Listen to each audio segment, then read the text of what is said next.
அஷேக் MIM Farooq அவர்களுக்கு எமது மனம் நிறைந்த நன்றிகள். தொடர்ந்து உரை நிகழ்த்துமாறு நாம் அன்போடு அழைக்கின்றோம். ஹம்பாந்தோட்டை மாவட்டத்தின் ஆசிரிய ஆலோசகராக இணைப்பாளராக பணிபுரிந்து இப்போது ஓய்வு பெற்றுள்ள ஜனாப் அல்ஹாஜ் எம் ஜக்கீம் அவர்களை நாம் அன்போடு மேடைக்கு அழைக்கின்றோம்.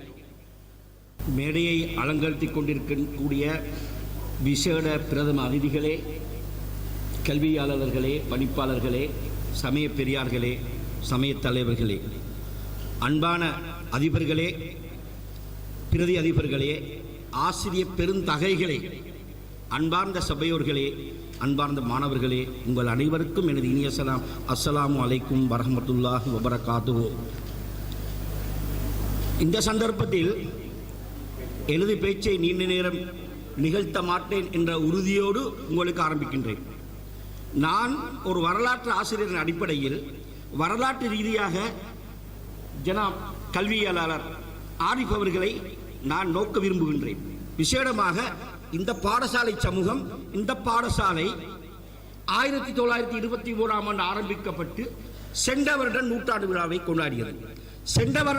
சென்ற நூற்றாண்டில் சிறந்த ஒரு அதிபராக இருந்த ஆரிஃப் அவர்களுக்கு விழாக்கோலம் எடுக்கும் இந்த வேளையிலும் அவருடைய சேவையை பாராட்டும் ஒரு சந்தர்ப்பத்தை ஏற்படுத்தி இருக்கும் ஜின்டோட்டை முஸ்லிம் இந்த பாடசாலையின் சமூகமே உங்களுக்கு அல்லாஹ் நலன் பாலிக்க வேண்டும். விசேடமாக இந்த பாடசாலை 1923 ஆண்டு ஆரம்பிக்கப்பட்ட போது கெப்ரில் என்ற அதிபர் பாடசாலைக்கு அதிபராக இருந்தார். அந்த வரிசையிலே தற்போது இந்த பாடசாலையின் அதிபராக இருக்கக்கூடிய அசீஸ் அவர்கள் 36வது அதிபராக இருக்கின்றார். நான் நினைக்கின்றேன் இன்று நாங்கள் சேவலனம் அவரை பற்றி புகழ் பேசக்கூடிய எமது மதிப்பிற்குரிய தினத்தின் கதாநாயகனாகிய ஆரிஃப் அவர்கள், நான் நினைக்கின்றேன், நான் நேற்றிரவுதான் சில தகவல்களை பெற்று இந்த மேடையிலே ஒரு சில வார்த்தைகளை உங்களோடு பகிர்ந்து கொள்வதற்காக வேண்டி தயார்படுத்தினேன். அந்த வகையில் நான் நினைக்கின்றேன் 25வது அதிபராக ஆரிஃப் அதிபர் அவர்கள் இருக்கின்றார்கள். விசேடமாக நீங்கள் ஒரு நூற்றாண்டு விழாவை கொண்டாடிய போது அதிபர் ஆரிஃப் அவர்களை பற்றி யோசித்திருப்பீர்கள். அப்ப நான் காணுகின்றேன், உங்களுடைய பாடசாலையின் முதல் நூற்றாண்டில் இந்த பாடசாலையின் வரலாற்றில் பொன்னெழுத்துக்களால் பொறிக்கப்பட வேண்டிய ஒரு கல்வி காலத்தை உருவாக்கிய ஒரு மாபெரும் அதிபராக நீங்கள் இங்கே இவரை எல்லோரும் பேசுகின்றீர்கள். உண்மையில் அவருடைய சேவையை அல்லாஹ் பொருந்திக் கொள்ள வேண்டும், அவருடைய ஆயுளை நீடிக்க வேண்டும், அவர் நீண்ட காலம் வாழ வேண்டும். சில இடங்களிலே சேவை பாராட்டு விழாக்களை நடத்துகின்றார்கள்.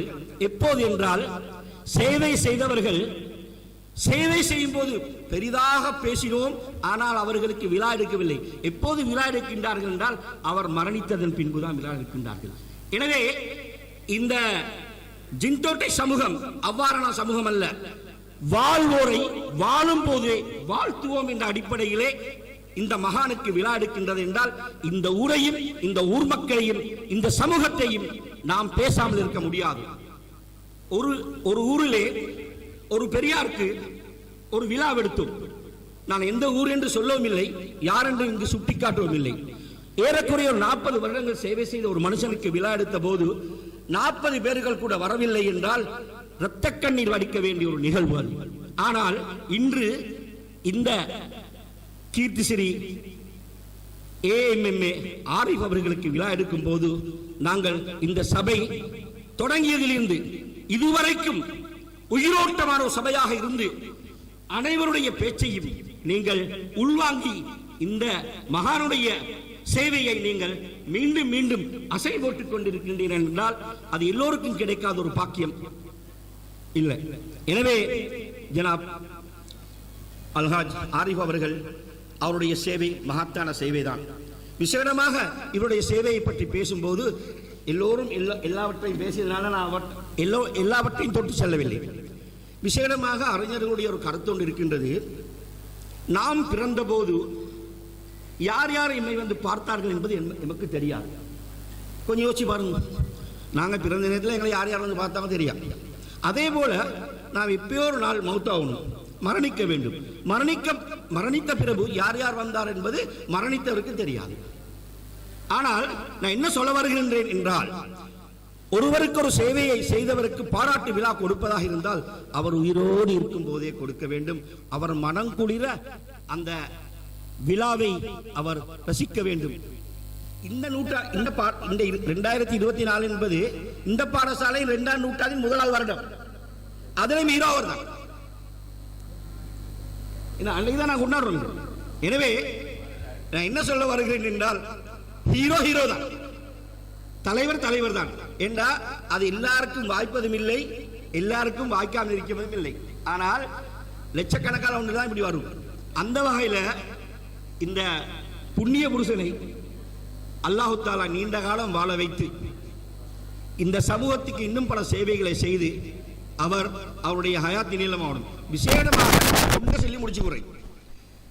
இந்த அதிபர்களை சேவை பலராலும் பல மாதிரி பேசப்பட்டது எல்லாம். ஆனா இந்த தென் மாகாணத்துக்குள்ள மட்டும்தான் மட்டுப்பட்டி கொஞ்சம் அப்படித்தான் பேசின மாதிரி எனக்கு விளங்குச்சு. ஆனா இந்த மனுஷனை கொஞ்சம் தொட்டி பேசினா அவர் பேசுவாரோ தெரியா. மேல் மாகாணத்திலையும் ஒரு ஹீரோவா இருந்தவர். நான் அவரை அதில் கொஞ்சம் பார்த்தேன். பல பாடசாலைகள்ல அதிபர்கள் சங்கத்தில் பெரிய பெரிய பதவிகளை வச்ச ஒரு மனுஷன். அப்ப இந்த மனுஷன் எங்களுக்கு தேவையான ஒரு மனுஷன். எனவே அல்லாஹ் தஆலா அவருடைய சேவையை ஒப்புக்கொண்டு நீண்ட ஆயுளை வழங்கி அல்லாஹ் தஆலா அவர்களுக்கு அருள்பளிப்பனாக. அதே நேரத்தில் இன்னும் ஒன்றை சொல்லி முடிச்சுக்கிறேன். அதாவது இந்த பாடசாலையின் ஆரம்ப அதிபரிலிருந்து தற்போதைய அசீஸ் அதிபர் வரைக்கும் இந்த பாடசாலைகளை சேவையாற்றிய எல்லா அதிபர்களும் விசேடமாக இந்த பாடசாலைக்கு தன்னால் இயன்ற மனசாட்சி விரோதம் இல்லாமல் இந்த பாடசாலை முன்னெடுத்துக்காக செஞ்சுப்பாங்க. எனவே அல்லாஹ் தஆலா அவர்களையும் அவர்களை பல பேர் இன்றைக்கி மௌத்தாகிப்பாங்க, அவங்களையும் புரிஞ்சு கொள்ளும், ஹயாத்தோடு இருவங்களையும் புரிஞ்சு கொள்ளும். இந்த பாடசாலையில் தொடங்கிய கால் முதல் இன்று வரங்காட்டியும் ஆசிரியர் பெருந்தகையில் இருப்பவர்களுடைய சேவைகளையும் அல்லாஹ் தஆலா ஏற்றுக்கொள்ளும். எனவே வாய்ப்பிற்கு நன்றி கூறி விடைபெறுகின்றேன். அஸ்ஸலாமு அலைக்கும்.